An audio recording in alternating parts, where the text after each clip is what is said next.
Everybody, welcome to our Monday, March 15th edition, our post-Daytona 200 show. Pat Gonzalez along with Stuart Nodell. We've got some great guests lined up tonight as we talk CSBK and two riders who will be vying for the Superbike Championship. Lots of exciting things happening with CSBK for 2021, and we'll get into all of that, but a reminder that Track Announcer's Notebook is being powered by Joe Rocket Canada. Ride the rocket. And so, Stuart Nodell, what have we got on Nodell's notes for a Monday night? Official motorcycle gear for the Canadian National Superbike Championship. With over 40 global racing championships, Joe Rocket Canada has sponsored some of the greatest racers, including the Hayden brothers, Miguel Duhamel, Steve Crevier, and Pascal Picot. Reigning and 14-time Canadian Superbike champion Jordan Zoe will ride Rocket in 2021 in his Fight for 15. Joe Rocket Canada produces a wide range of motorcycle and snowmobile gear, including jackets, pants, helmets, gloves, and footwear.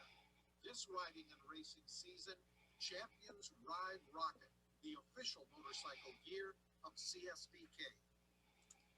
Yeah, thanks, Pat. First, to kick it off, just Nathan Asland reminded us that 16 years ago today, his good friend Bob Busa, or known as Busa Bob, excuse me, he passed away this day 16 years ago, and he was a huge fan of Daytona and obviously Canadian Superbike racing. He was a fixture around the racetrack over all the years that I remember going to the racetrack. Yep. Busa Bob, Bob Bush, really great fan. Remember seeing him at Canadian Tire Motorsport Park and Shannonville. And, you know, we miss one of the real characters at the racetrack.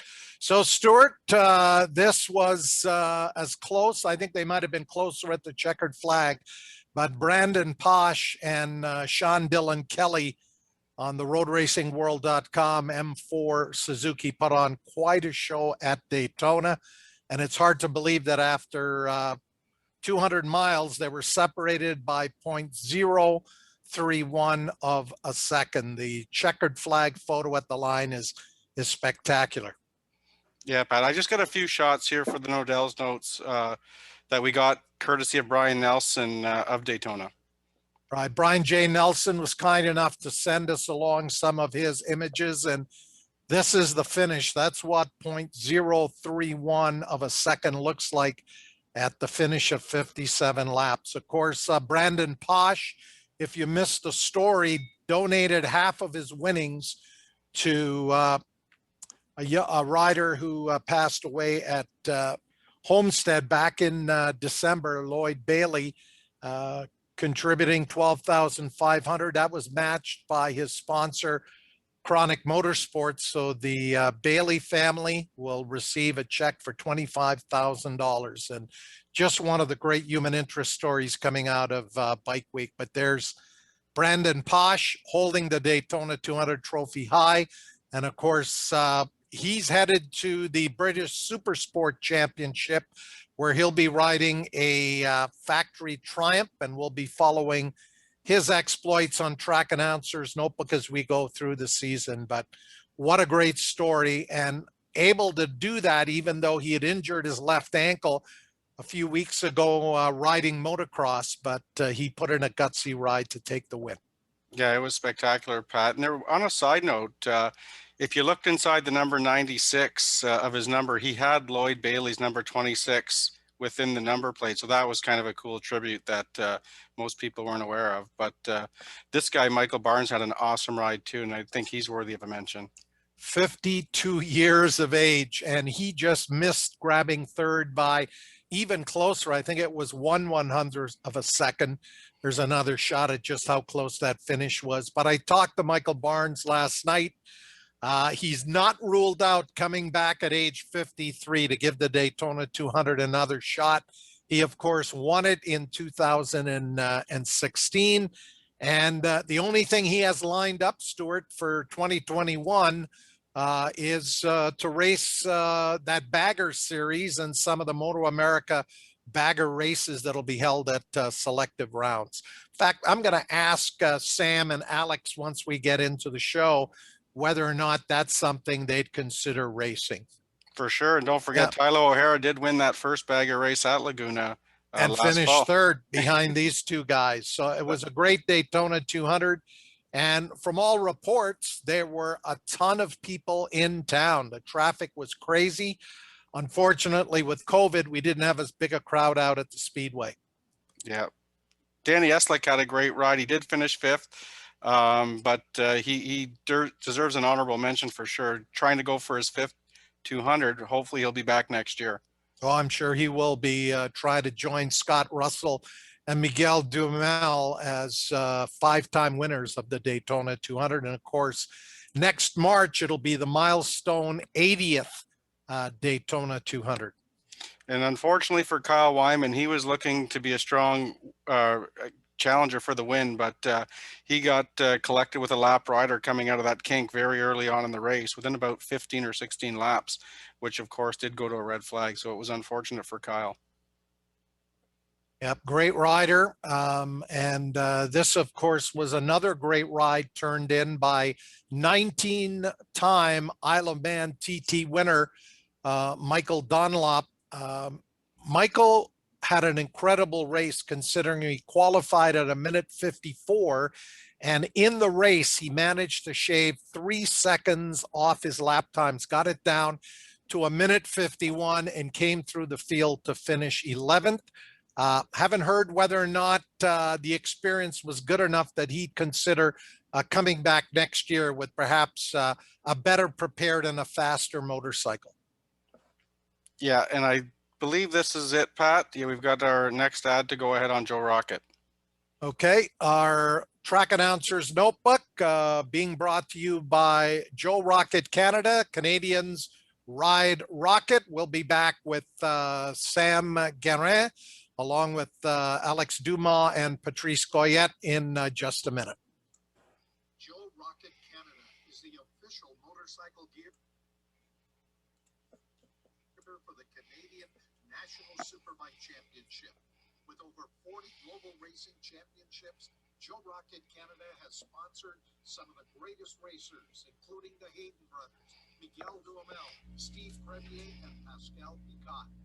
Reigning and 14-time Canadian Superbike champion Jordan Zoe will ride Rocket in 2021 in his Fight for 15.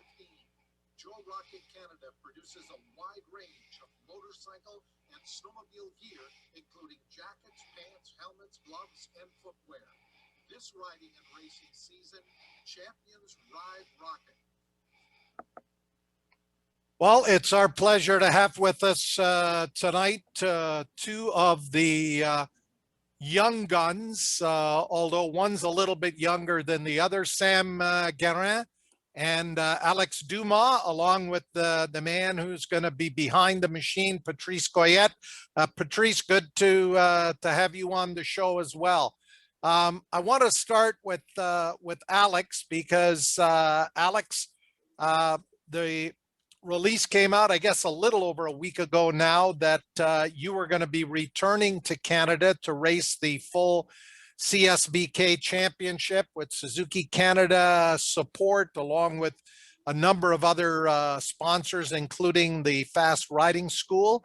And the man preparing and building your Suzuki, none other than Patrice Goyette, who knows how to build fast superbikes. First of all, Alex, take us through the genesis of following the last round where you came back from the injury at the Ridge after missing 4 Moto America Superstock races. You had a couple of solid 4th place finishes at Laguna Seca. And what happened after that that brought you back to Canada in terms of discussions with Team Hammer, discussions with perhaps some other Moto America teams? Yeah, so this year, well, last year was a really good year for me. I really enjoyed learning the 1000 and racing against really fast guys. But I crashed at the Ridge. Sorry. Yeah. Go ahead, Alex. So I crashed at the ridge. I heard oh, can you hear me now? Yeah, we can hear you. If we lose the video, Yes. don't worry about Yeah, it. someone- Just continue on. Yeah, someone tried to call me. So yeah, I crashed at the ridge and hurt my elbow pretty good. So I missed I missed New Jersey and Barber, and I came back for Indy. But my elbow was still a little bit hurting from my crash at Indy, and also I was in a cast for about 2 weeks, and my arm was pretty weak, so I had a pretty hard time to get back on the bike. But I was still happy with the results I had at the end of the year. The plan for this year was still to race in the 1000 class again with Motor America, but unfortunately it didn't really work out with Team Hammer. And yeah, sorry. So this year we looked up the possibility to do the Canadian Superbike instead, and also I wanted to start my pilot license. So with that, it worked out pretty good because we only have 4 weekends in the Canadian Superbike. Well, 5 now, but so it takes a lot of less time for me. So I'm able to do my school with racing also. Excellent. How long have you had the dream to be a pilot? And when I say a pilot, are you thinking of one day working for Air Canada or WestJet? What are your ultimate career goals? As of right now, I don't know where I want to end up. At first, I wanted to be like for sure a commercial pilot, but now there's plenty of different kind of jobs I can go to. So I guess I'm gonna end up where I'm gonna be able to have a really good job. But my main goal is to become like a airliner pilot for Air Transat, Air Canada, one of those companies. Okay. What is more thrilling, flying that little training TA-20 or getting on the super stock machine? Or are they totally Of different? course, the first couple of flights, they're for me they're pretty similar because when you do your private pilot license, the first one that you have to do, it's VFR, so visual flying reference. So you always look ahead of you. You don't look at your instruments. So it's pretty similar to riding a motorcycle. I'm not talking about racing it, but just riding it. It's pretty similar. And because you have to get like some reference points to always stay at the same altitude, and also to not go left or right. So it's pretty fun. And when you start doing some like different kind of stuff that you have to learn, if you like have an engine problems and stuff, it's pretty cool. Excellent. How did you and Patrice Goyette get together to form a rider, mechanic, technician, crew chief team? How did that all come about, Patrice? So when I was You mean, younger, my dad. when did I meet Alex? Yeah, how did you get hired to be Or- the guy behind Alex? Oh, it's, So when I was when I, yeah, go ahead, Patrice. no, just go. Yeah. So when I Nobody was wants to younger, tell the when I story. started, Yeah. yeah. So when I was younger and I started road racing at 11, my dad started back racing a few years back in 2011, I think. And he in 2013, approximately, I don't really know the year. He hired Patrice to be his mechanic, and then he started doing my mechanic also with my Moriwakis and my KTM's, and that's how I met Patrice. Then last year he was my mechanic and crew chief for the 2020 season in the Motor America Fun 1000. And I really like Patrice. I really love how he works. And he's like a really all-around crew chief mechanic. So he's really he's the best guy to have around. So for the 2021 season, he offered me to be my mechanic for this year. Patrice, how close is the superbike that Alex will be racing up here to the Moto America super stock machines? What are essentially the major differences between those two bikes? I would say there's not going to be much difference because the goal is to do the Canadian Superbike, but also we want to race the last two rounds of Moto America and Superstock. So I'm gonna run probably a Superstock trim bike all year long with Alex. A good Superstock, but you know, like the motor in Superstock trim, because we wanna do the best we can for the last two rounds in Moto America. So I don't want to play too much with suspension link and this and that. So it's just really focus on the stock trim, you know. Indeed. Are you going to get any technical help from Team Hammer in terms of building the bike and any new information that they may get? Like, is there a direct link, or you guys are totally on your own? We're on your own, but we still chat with them. I still chat with them. So if I need some info or with Olin's or with Team Hammer, with the engine department or whatever, if they found something special or it's pretty easy to get. Yeah. Want to bring Sam Guerin here just so he doesn't think we've forgotten about him. But first of all, I think Stuart and Odell, we've got a couple of questions for, I'm not sure if they're for Alex or Sam or Patrice. The questions are for Alex, but why don't you go ahead and talk to Sam and then I can circle back on that afterwards. Okay, Sam, let's bring you in.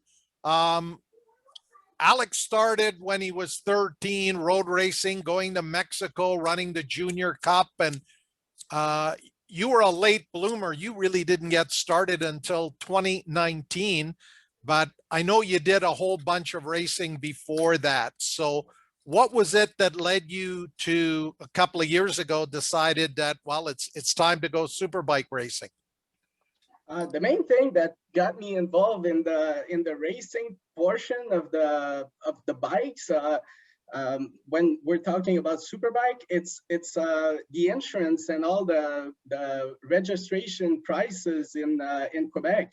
I had to put like $2,500, like if you count the registration, which is $1,500, and like $1,000 for insurance. So I had $2,500 to spend at before getting on the bike. So in 2019, I just said, okay, I'll buy a rear set, I'll buy some fairings, and then I'll just go do some track days and get the full potential of these machines. Because riding these bikes on the street, it's not really fun, and it's dangerous, and you get tickets and you get all that stuff. So that's really the point that got me to racing. But before that, my background was from motocross. I did some regional races, maybe 4 or 5 races.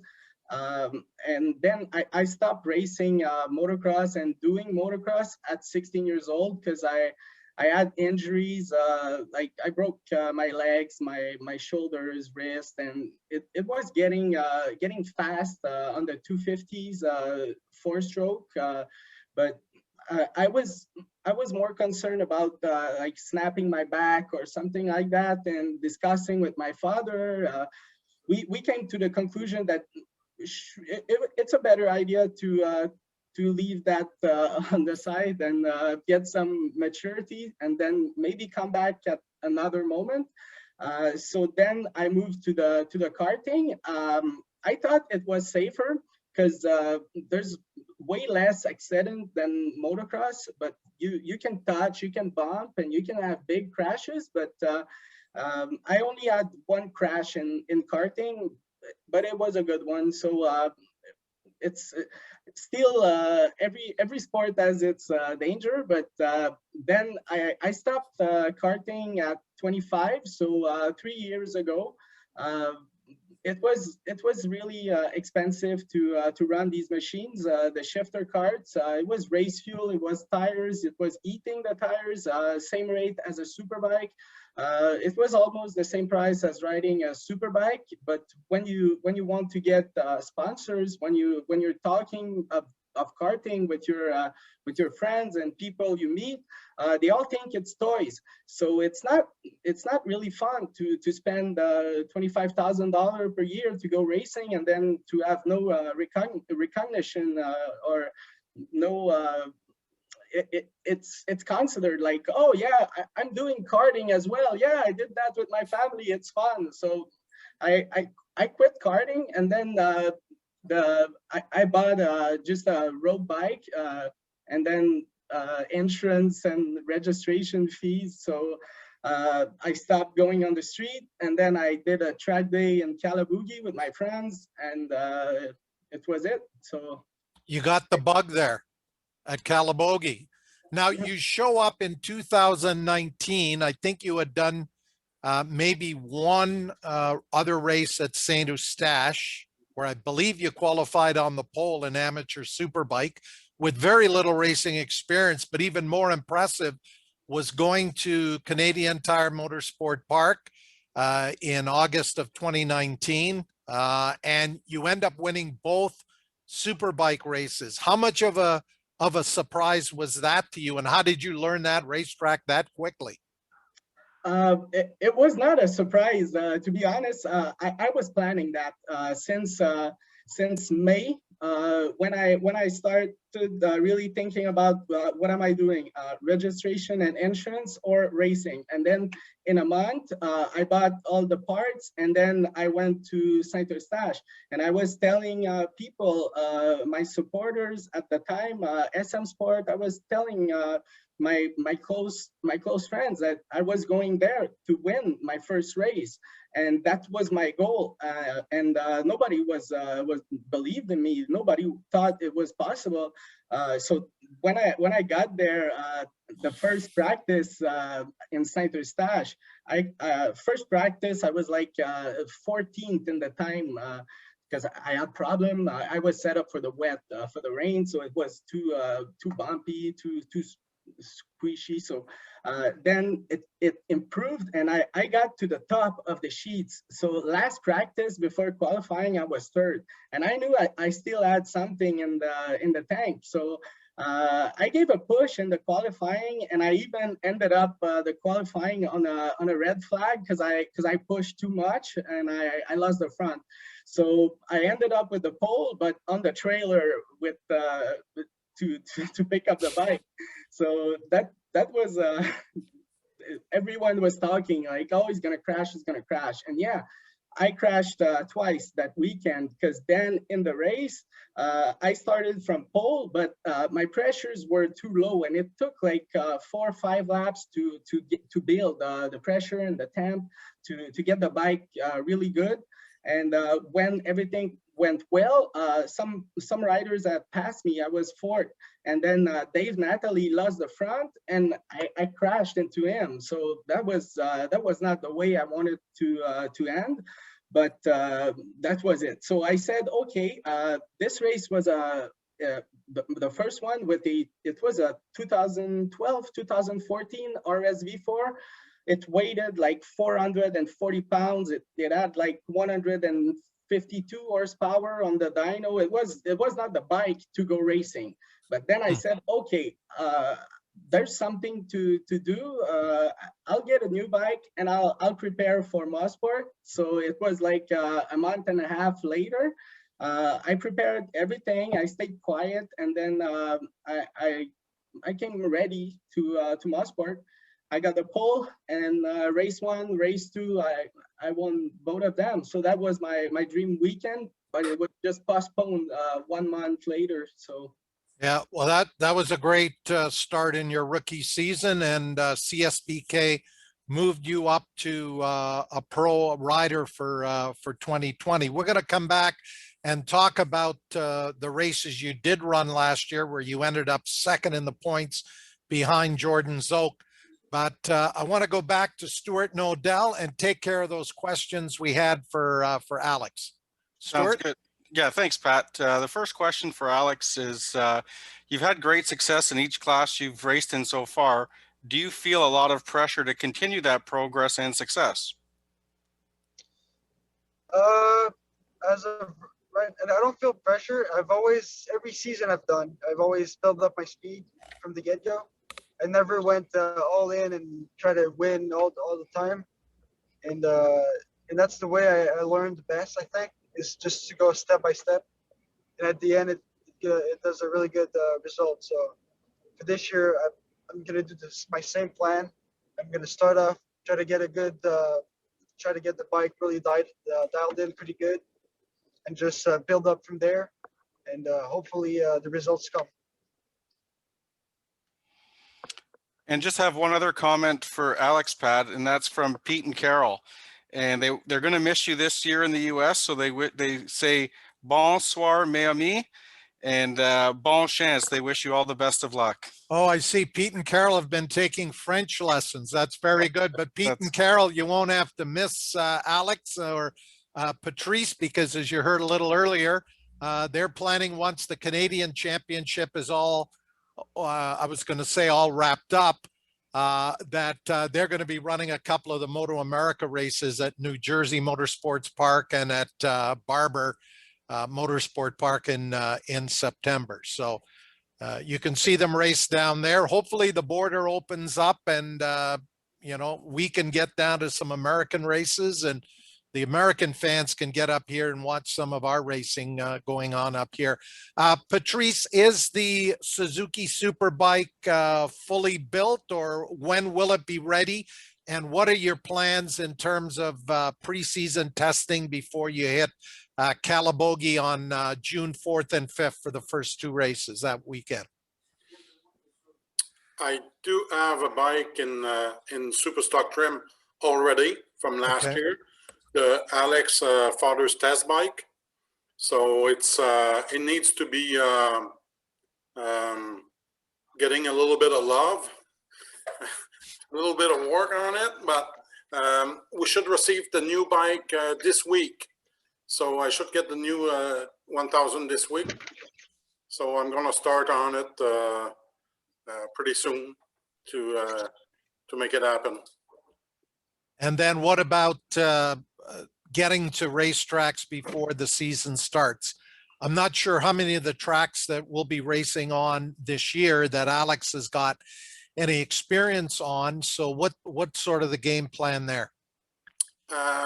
We try to we'll try to do a couple track days at each track before, because he doesn't know any of them. He rode Calabogie, I think 2 laps when he was like I think 14 years old or something like that, and it was an insurance problem with the Pro 6, so they couldn't let him ride anymore because of the insurance. So he doesn't know the track, so we need to learn them a little bit, you know, in track days before. Mosport is not a hard track to learn. Calabogie is, and Grand Bend I never went to, so it will be a first time for me and for him. So, and you know, it's quite of a challenge.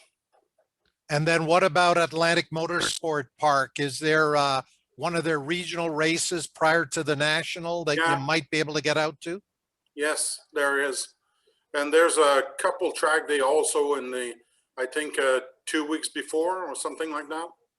Okay, so yeah, sounds like you've got a plan going on there. I'll come with you.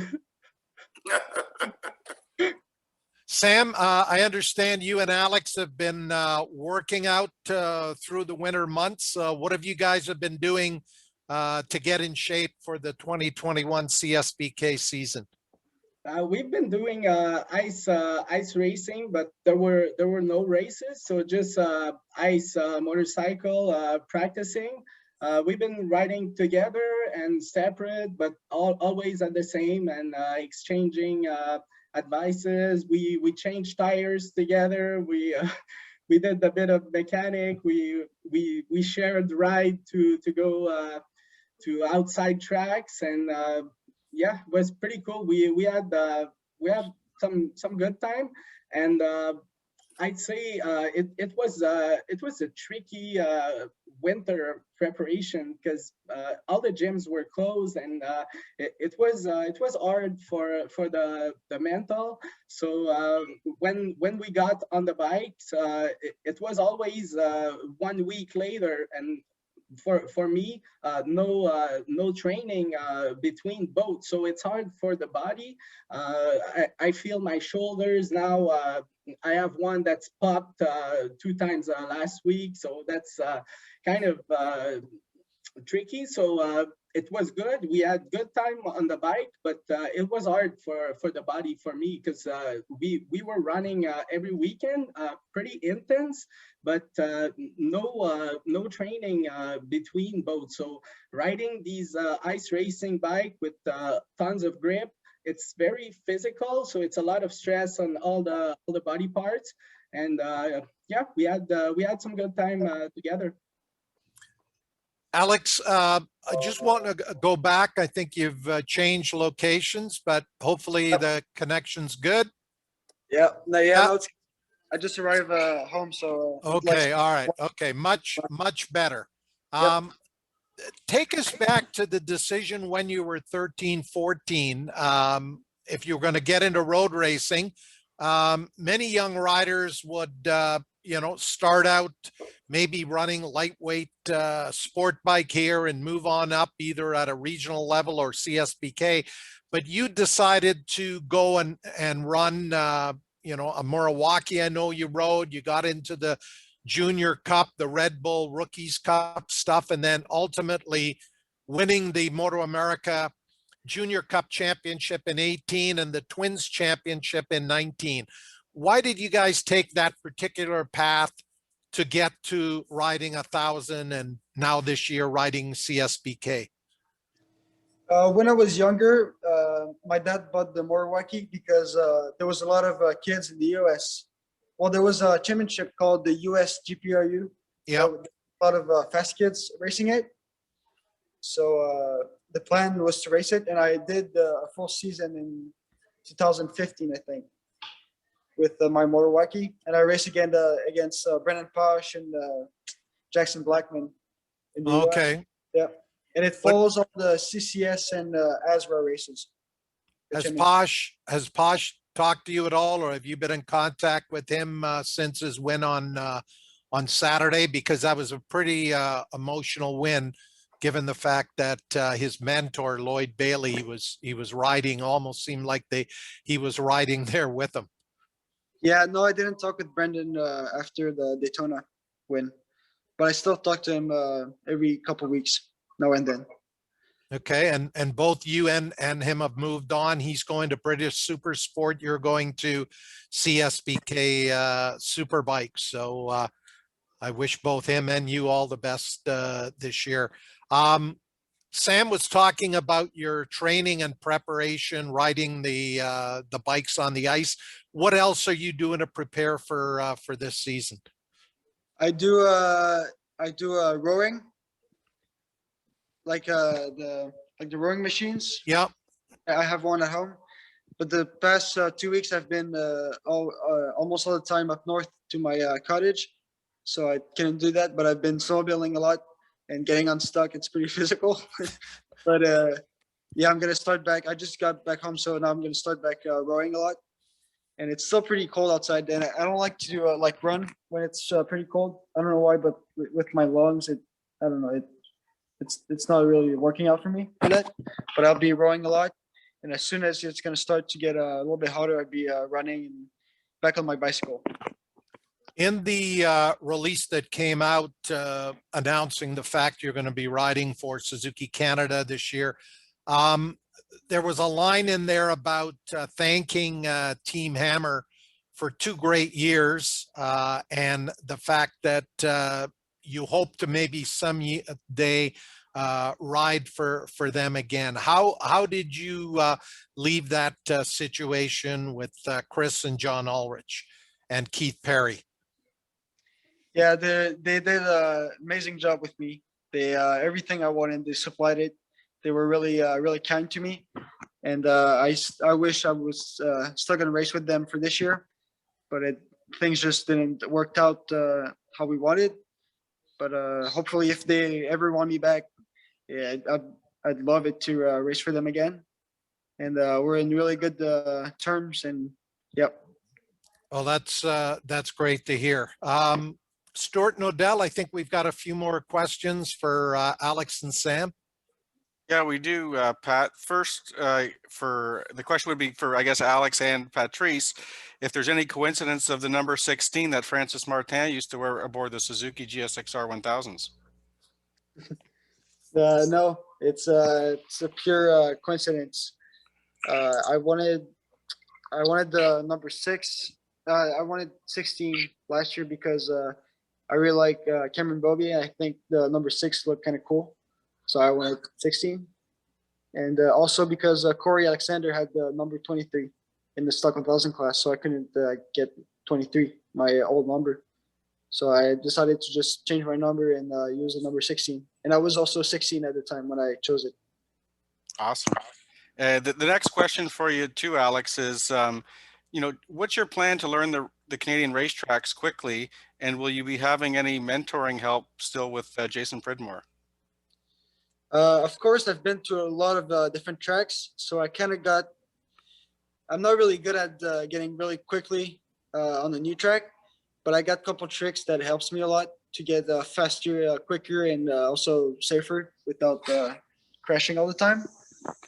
But I know Jason's been to Mosport a couple years ago, well, a long time ago. I don't think he knows the other tracks, but yeah, still keep in touch with Jason now and then, and yeah. That's awesome. And this question's really for both guys, and I don't know how they'll answer it, but who's faster on the ice, Sam or Alex? Go ahead, Sam. Well, I'll let Alex talk. yeah, I want to say something. I think I'm the fastest, but Sam has the fastest bike, so. He's got you on opposite. I think I'm faster, but Patrice is preparing his bike, so. Yeah, he's got a stock RMZ, so. He's got good suspension. Yeah.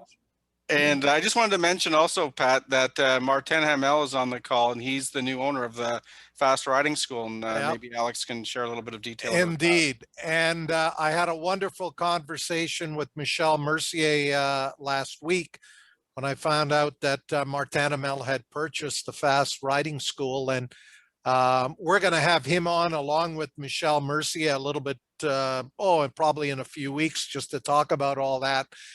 When you look at all the incredible racers that have come through the Fast Riding School. And Alex, we understand you're going to be an instructor there this summer. That's got to be something that you're looking forward to. And how much teaching or coaching have you done? Yeah, I'm really looking forward to that. I'm really excited also. Last year, I started to teach a little bit with Jason Pridmore. So I kind of learned a little bit about the instruction part, and I really like it. I really enjoy teaching people and seeing them improving throughout the days. So yeah, I'm really looking forward, and I'm really happy to have Martin by my side for the 2021 season, and also a Fast Riding School. So I'm really excited. Okay. Sam Guerin, I was going to ask you about your program for 2021 in terms of equipment and who's looking after the bikes and so forth. After, I think you showed a lot of people what you could do running on the podium at both of those Canadian Tire Motorsport Park rounds behind Jordan Zoke last August. How much was that a confidence builder for you to say, hey, I can run with these guys and I can compete for the championship going into this year? I'd say it was a confidence booster for sure, to be riding with these guys in the front, but we didn't do the times that we can do on this track. We were not we were not a big group of fast guys. We were 4, 5, 6. So I did good, but I think there's some other guys that we must not forget about, because some stayed home and they can be very dangerous. And that little Alex there and Pat can be very dangerous as well. Because when I read the announcements, and I knew that I had a new competitor, and I lost my mechanic. So that's a big hit for me, because Pat, I'm relying on him for my bikes, for my advices on tuning the suspension chassis to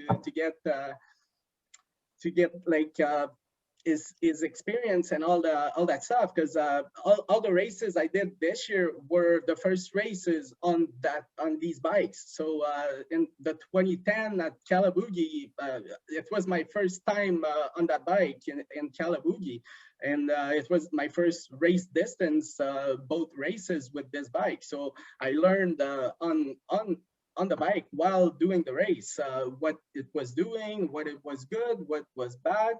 And it was the same thing for the other ones, the newer BMW. So it's gonna be hard. I think there's a lot of riders that can be very competitive.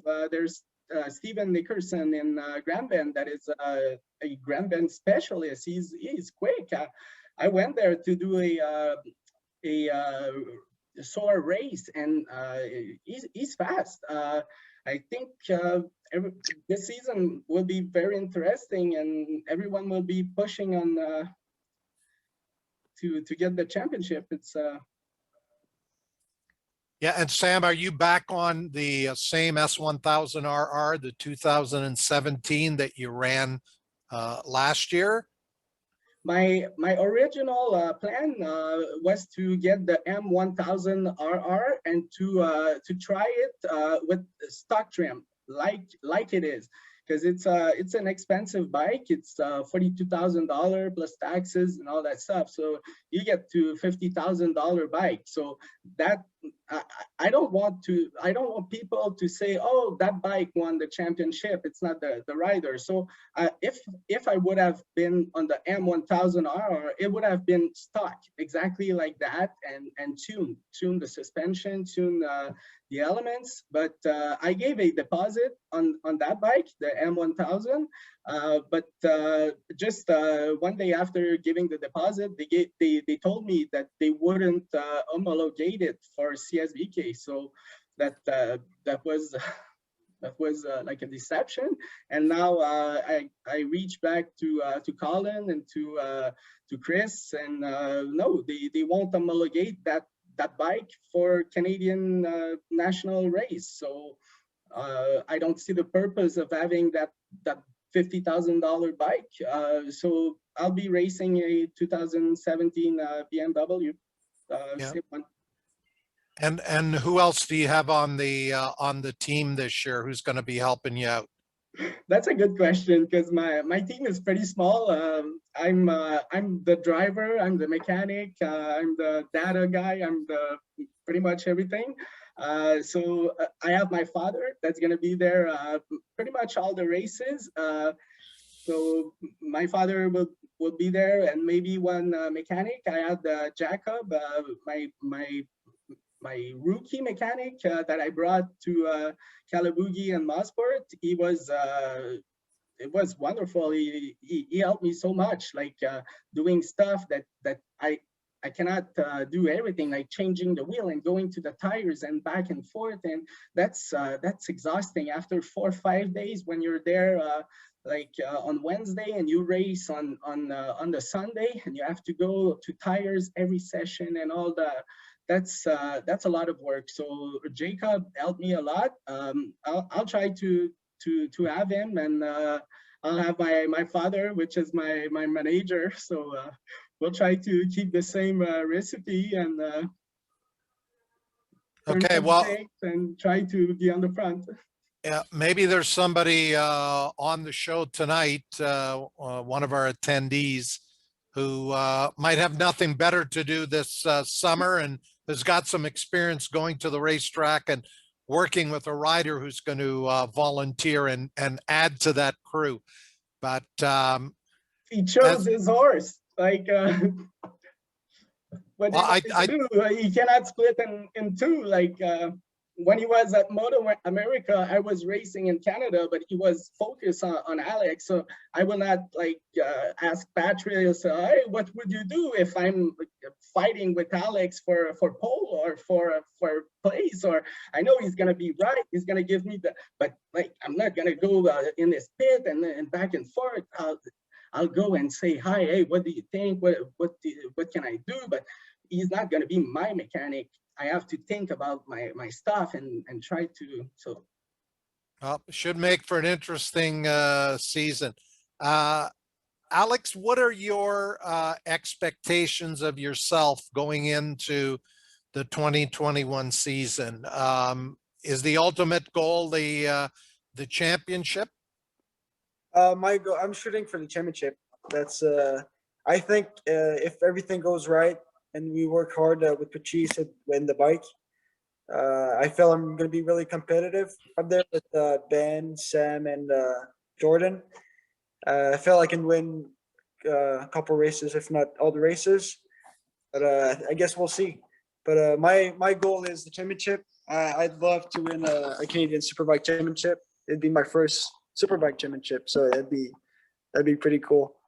But yeah, I'm just excited. I don't know what I'm gonna be waiting for. I'm just really excited, and yeah. Excellent.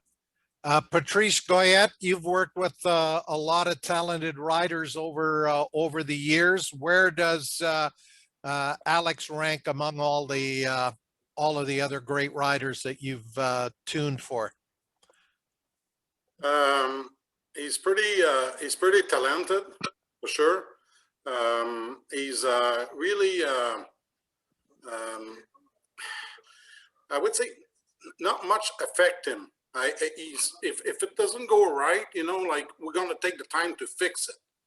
He's not gonna get upset and anything. He's really, it's really nice to work with Alex. Like, he's a cool guy, and it just takes time, one step at a time, and he always show up on Sunday, Indeed. Again, if you've got a question or a comment for Sam Guerin or Alex Dumas or Patrice Goyette, just go on into the Q&A, and Stuart will get to those questions as we go through the final 50 minutes or so here of the show. Alex, as you look, you mentioned some of the guys who are going to be your competitors. I know Trevor Daly was down at some of the Moto America rounds last year. Any conversations with Trevor? And we talked about, getting some help perhaps from Team Hammer, but what about Trevor Daly, who's going to be on the other Suzuki Canada bike? Yeah, I talked with Trevor. Actually, I met him this summer at because he was the mechanic for Tony Elias at a couple of rounds of the Moto America. So I talked with him a little bit, and actually raced against him at Indy, and that was fun. I love the track, and yeah, I'm really excited. I know he's going to be on the same bike as me, so it's going to be pretty cool to have another guy with the same bike. And yeah, I'm really excited. Patrice, Guillaume Fortin as well. There's Yeah, gonna be three factory Suzuki. Yeah, I think CSBK is looking the strongest it has been in a long time. It's going to be a hotly contested championship. Patrice Goyette, take us through your season working with Alex with Team Hammer last year. You've been around this game a long time. What were maybe some things that that you learned that you can bring back here to the Canadian Championship to help Alex? I mean, last year I learned, like the last time I worked with riders, we were on Pirelli at the racetrack. So last year I, got a good time on the Dunlop. So, I know the Dunlop quite well now.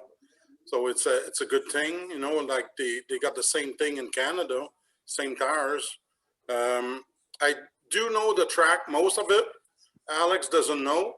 So like mapping wise, like for power, like, mapping the power and getting the bike ready, I might be helpful, for me because I know the track. So it's going to help Alex also, last year at the beginning of the year, I was supposed to get a mechanic with me and Alex. So I was a crew chief with another mechanic, but they had a cut in the budget. So I ended up doing everything myself, pretty much, with Alex. So crew chief, mechanic, data guy, and everything. So I was super busy last year, like really busy. And who else is going to be on the team working with you and Alex? His dad's going to help me for sure, dad and mom. So I'll have more time to chat with him, and it's not as busy as Motor America, I would say, because last year when I race only super stock, no problem, it's okay. But we end up racing Superbike and Superstock, the Superbike Cup. So that means 2 races a day, each day. So like two on one day and one the other day. If it's a double headers, it was 4 races. So that was a bit of a challenge. I mean, lots of work. Indeed. Yeah. Stuart, have we got any other questions or comments for Alex or Sam or Patrice, or maybe you've got one that you've been itching to ask? Just the only comment for Sam would be he can be the Stefano Mesa of the Canadian Superbike Championship. That guy does it all. If you watch him on any of his YouTube videos, that guy's tuning his bike, changing the wheels. But I can agree with you as a rider. That was probably the biggest thing I felt is when I had really good help. You just need to focus on your riding. It makes all the difference in the world. So you just got to hopefully find someone. I'm sure we can reach out and we'll spread the word. But the sooner you can have someone in your corner that can help manage your race weekends, the better off it'll be for you. Sam, Alex and Patrice are going to be heading to New Jersey Motorsport Park and Barber in September following the Canadian Championship. Have you got any plans to join them for those races? Last time I went to New Jersey, I came back in helicopter, so I don't know if I'll go back there. Not your favorite racetrack? I didn't even complete lap 1, so I don't know if I'll go back to United States to race. Maybe, depending on budget and crashes. If I like break or crash too much and I break 2 bikes or 3 bikes and there's no more money or I'm injured, it's not going to be in the plan. But if everything goes right, why not? Maybe. Yep. Alex, as we look ahead to the Moto America season starting, you raced against a lot of the super stock and Superbike racers. If you were to give us a prediction as to who's going to win super stock this year and Superbike down there, who would who would that rider be? I just saw that a couple of weeks ago that Jake Lewis is going to race the Cameron Peterson's bike from last year, the Alta Suzuki. So I think the Stock 1000 class is going to go to Jake. That's my prediction. And then in the Superbike, I think Bobby Fong's going to take the win because he was by the end of the year he was always up front and he won a couple races also. And now that Cameron Bobier is overseas, I know that Jake Gagne is pretty fast, but I think Bobby has a step on him. Indeed. Patrice, you saw a lot of these guys race last year. How do you look at the 2021 Moto America Championship? Yeah, he's pretty much right. Like Jake Lewis got a good team, good bike. You know, like he's going to be up to pace like big time. So, and in Superbike, I would say like you'll have like easy three guys that I like 3-4 guys up front like for championship. Like you got Jake Gagne. You have Josh Aaron on the same team, and Larry Baz also on a Ducati. He's got some track to learn, but the guy's got a lot of experience. So I would say, you know, on the race day, he'll be there. And also you have Bobby for sure, that good contender. To me, it's going to be a good season for those guys. Like, it's going to be nice to watch, for sure.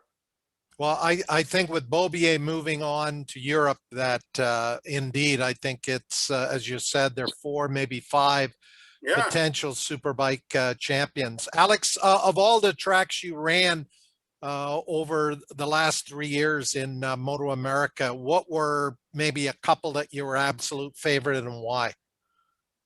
I think my all-time favorite is Road America, just because of the straightaways, and it's a really long track and really fast, and there's all different kind of corners in it. I really love the place. It's probably my favorite track to go.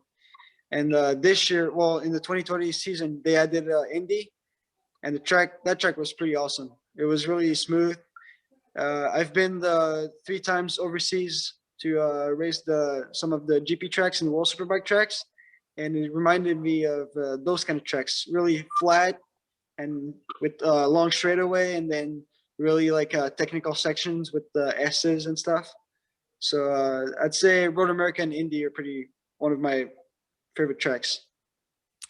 Stuart and Odell, I think we've got maybe another question or two before we wrap up our show tonight. Yeah, Pat, we just have Alex Coelho has mentioned that he may have someone to put in touch with Sam so we can connect them if he likes. And Stu Shaw is just wishing both riders the best of luck. And you guys are doing the country of Canada proud as the future stars. Thank you. Thank you very much. So Sam, if nothing else, we may have found you a crew member for the season. Thank you, guys. I appreciate it. Well, that is going to wrap up this edition of Track Announcer's Notebook. Again, our thanks to Sam Guerin. Sam, we wish you all the best, and yeah, we'll get that crew together for you, so you don't have to do it all by yourself. Patrice Goyette, good seeing you again. I know you're going to be putting in lots of hours building that new Suzuki GSX-R 1000. And Alex, it's great to have you back here in Canada racing. You're going to add a whole new dimension to the CSBK championships. Hopefully things open up and we can see fans back at the racetrack. So we'll catch up with you a little bit later on in the summer. Be well, stay safe. And on behalf of our sponsor, Joe Rocket Canada, for our guests, Sam Guerin, Alex Dumas, and Patrice Goyette, and my co-host and producer, Stuart Nodell, saying so long for now. We'll see you back here next Monday night for our next edition of Track Announcer's Notebook that has been brought to you by Joe Rocket Canada.